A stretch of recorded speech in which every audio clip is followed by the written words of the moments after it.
Hello everyone, জ্ঞানজ্যোতি coaching সেন্টারের পক্ষ থেকে তোমাদের সকলকে জানাই আরও একবার স্বাগত।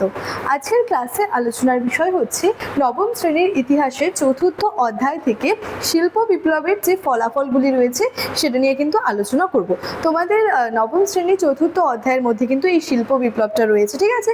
এবং এই শিল্প বিপ্লব থেকে আগের ক্লাসের মাধ্যমেও কিন্তু বেশ কয়েকটা টপিক নিয়ে আলোচনা করেছিলাম, ঠিক আছে? আজকের ক্লাসেও সেই মতো শিল্প বিপ্লবের যে ফলাফলগুলি রয়েছে সেটা নিয়ে আলোচনা করব, ঠিক আছে?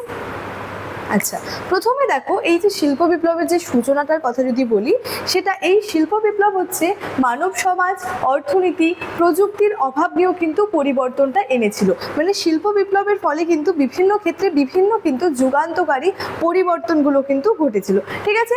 বলেছে হস্তচালিত কুটির শিল্পের পরিবর্তে যন্ত্রনির্ভর কারখানার উদ্ভব মানুষের জীবনযাত্রাকে সম্পূর্ণরূপে কিন্তু বদলে দিয়েছিল। অর্থাৎ কি, প্রথমে কি হচ্ছে, এই হস্তচালিত কুটির শিল্পটা চলছিল, প্রচলিত ছিল। তার পরবর্তীতে কি হলো, যন্ত্র নির্ভর কারখানার উদ্ভব হলো এবং যেটা কি করলো, মানুষের জীবনযাত্রাকে কিন্তু একেবারে বদলে দিয়েছিল।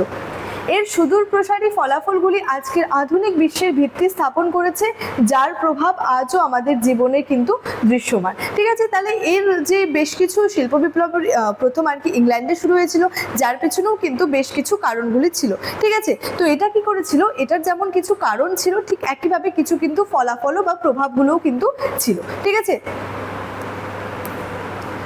কি রয়েছে দেখো, এখানে বলেছে প্রথমে যে অর্থনৈতিক প্রভাব, অর্থাৎ বৃহদায়তন শিল্পের বিকাশ। কারখানায় আধুনিক যন্ত্রের সাহায্যে ব্যাপক হারে উৎপাদন শুরু হয়েছিল, কুটির শিল্পের পতন ঘটেছিল এবং আধুনিক যে শিল্পগুলি রয়েছে সেই শিল্প কাঠামোর একটা হচ্ছে যে ভিত্তিটা কিন্তু তৈরি করেছিল। তাহলে এখানে কি হচ্ছে, হস্তচালিত শিল্পের পরিবর্তে কি হচ্ছে, যন্ত্র নির্ভর কারখানাগুলির উদ্ভব ঘটেছিল, যেটা কি করেছিল, মানুষের জীবনযাত্রাকে কিন্তু সম্পূর্ণরূপে বদলে দিয়েছিল। তারপর রয়েছে দেখো পুঁজিবাদের উত্থান, অর্থাৎ কারখানার মালিক এবং পুঁজিপতি শ্রেণীর হাতে বিপুল পরিমাণ সম্পদ কিন্তু জমা হতে থাকে। আধুনিক ব্যাংকিং ব্যবস্থা এবং মুক্ত বাজার অর্থনীতির অত্যন্ত দ্রুত প্রসার কিন্তু ঘটে। তাহলে কি হচ্ছে, কারখানার মালিক তার সাথে সাথে পুঁজিপতি শ্রেণীর হাতে এই সময় কি হচ্ছে, বিপুল পরিমাণ কিন্তু সম্পদটা থাকছে এবং সেটাই কি করছে, তারা আধুনিক যে ব্যাংকিং ব্যবস্থা রয়েছে, ঠিক আছে, তার সাথে সাথে যে মুক্ত বাজার অর্থনীতি, এগুলো কি হচ্ছে, দ্রুত একটা কিন্তু যে দ্রুত প্রসার ঘটছে। তারপরে রয়েছে দেখো বিশ্ব বাণিজ্যের প্রসার, অর্থাৎ শিল্পের কাঁচামাল সংগ্রহ, উৎপাদিত পণ্য বিক্রির জন্য ইউরোপীয় দেশগুলি বিশ্বব্যাপী উপনিবেশ স্থাপন, আন্তর্জাতিক বাণিজ্য বিস্তার কিন্তু শুরু করছে। তাহলে বিভিন্ন ক্ষেত্রে কি হচ্ছে, বিভিন্ন কিন্তু উন্নতি ঘটছে বা বিভিন্ন কিছুর কিন্তু দ্রুত প্রসার ঘটছে। নেক্সট রয়েছে সামাজিক কিছু পরিবর্তন, মানে সামাজিক কিছু প্রভাব লক্ষ্য করা যায় বা ফলাফলগুলি লক্ষ্য করা যায়। প্রথমে এখানে বলেছে নগরায়ন, অর্থাৎ কাজের সন্ধানে গ্রাম থেকে মানুষ দলে দলে শহরে আসতে শুরু করে এবং নতুন নতুন শিল্প শহরের কিন্তু জন্ম হয়। তাহলে কি হচ্ছে, কাজের সন্ধানে, কাজের খোঁজে কি হচ্ছে, গ্রাম থেকে মানুষগুলোর কিন্তু শহরে রূপান্তর ঘটছে। এর ফলে কি হচ্ছে, নগরায়ন হচ্ছে, ঠিক আছে, এবং নতুন নতুন কিন্তু শিল্প বাজারও গড়ে উঠছে। তারপরে রয়েছে শ্রেণী বিভক্ত সমাজ, অর্থাৎ এই সময় এই যে সমাজটা ছিল শিল্প বিপ্লবের সময়টাতে কি ছিল, দুটি ভাগে কিন্তু বিভক্ত হয়ে যায়। একটা ভাগে ছিল হচ্ছে সম্পদশালী মালিক শ্রেণী, আরেকটা ভাগে ছিল হচ্ছে অধিকার বঞ্চিত শোষিত শ্রমিক শ্রেণী। এক শ্রেণীর কাছে কি থাকছে, প্রচুর সম্পদ থাকছে এবং অপর একটা শ্রেণীর হাতে হচ্ছে যে অপর একটা শ্রেণী হচ্ছে বিভিন্ন অধিকারগুলো থেকে বঞ্চিত ছিল এবং শোষিত শ্রেণীর মধ্যে কিন্তু ছিল। তারপরে রয়েছে শ্রমিকদের দুরবস্থা, অর্থাৎ প্রাথমিক পর্যায়ে এই শ্রমিকদের কাজের কোনো নির্দিষ্ট সময় কিন্তু ছিল না এবং অস্বাস্থ্যকর কাজের পরিবেশ, শিশু শ্রম কিন্তু ব্যাপক আকার ধারণ করেছিল।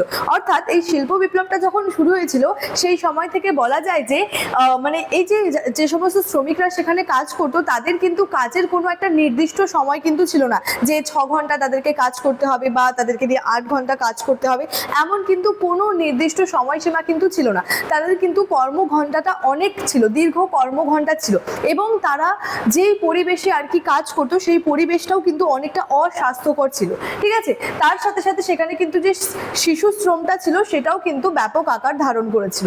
তারপরে রয়েছে দেখো মধ্যবিত্তের বিকাশ, অর্থাৎ শিক্ষা, প্রশাসন, বাণিজ্যের প্রসার ঘটার ফলে সমাজে একটা শক্তিশালী এবং সচেতন মধ্যবিত্ত শ্রেণীর কিন্তু এই ক্ষেত্রে উদ্ভবটা কিন্তু ঘটেছিল। তাহলে সামাজিক ফলাফল বা প্রভাবের মধ্যে কিন্তু এই বিষয়গুলো লক্ষ্য করা যায়।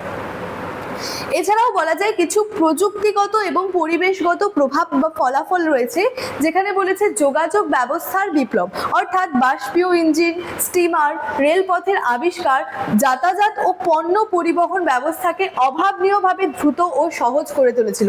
তাহলে বাষ্পীয় ইঞ্জিনের আবিষ্কার, রেলপথের আবিষ্কার, যাতায়াত, পণ্য পরিবহন ব্যবস্থা, এই সমস্ত বিষয়গুলো যে মিলে কি হচ্ছে যে একটা পরিবর্তন বা বিভিন্ন বিষয়গুলোকে সহজতর করে তুলেছিল। পরবর্তীতে টেলিগ্রাফের আবিষ্কার, তথ্য আদান প্রদান, বিশ্বব্যাপী যোগাযোগ ব্যবস্থা একটা কিন্তু যুগান্তকারী পরিবর্তন কিন্তু নিয়ে এসেছিল। ঠিক আছে, তারপরে রয়েছে পরিবেশগত বিপর্যয়, অর্থাৎ কয়লার ব্যাপক ব্যবহার, অসংখ্য কলকারখানা থেকে নির্গত কালো ধোঁয়া এবং বিষাক্ত বর্জ্য প্রথমবারের মতো বৈশ্বিক পরিবেশটা কিন্তু দূষণের সূত্রপাত কিন্তু শুরু করেছিল। অবাধ শিল্পায়ন এই নেতিবাচক প্রভাব, অর্থাৎ একটা নেগেটিভ প্রভাব যে ছিল মানব জাতিকে আজও কিন্তু গভীরভাবে এটার জন্য কিন্তু যে মোকাবিলা করতে কিন্তু হচ্ছে। ঠিক আছে, আচ্ছা, পরিশেষে দেখো যে বিষয়টা বলা যায় যে শিল্প বিপ্লব শুধু যন্ত্রের আবিষ্কার ছিল না, কি ছিল, এটা হচ্ছে মানব সভ্যতার আধুনিক যুগে পদার্পণের একটা কিন্তু সম্পূর্ণ নতুন একটা পথ চলা ছিল। তাহলে দেখো শিল্প বিপ্লবের পেছনে কিন্তু বেশ কিছু ফলাফলগুলি কিন্তু লক্ষ্য করা যায়, শুধুমাত্র কিন্তু একটি ফলাফল রয়েছে বা দুটি ফলাফল রয়েছে এটা কিন্তু না, যার মধ্যে থেকে কিছু ফলাফল নিয়ে আজকের এই ক্লাসের মাধ্যমে কিন্তু তোমাদের সঙ্গে আলোচনা করলাম।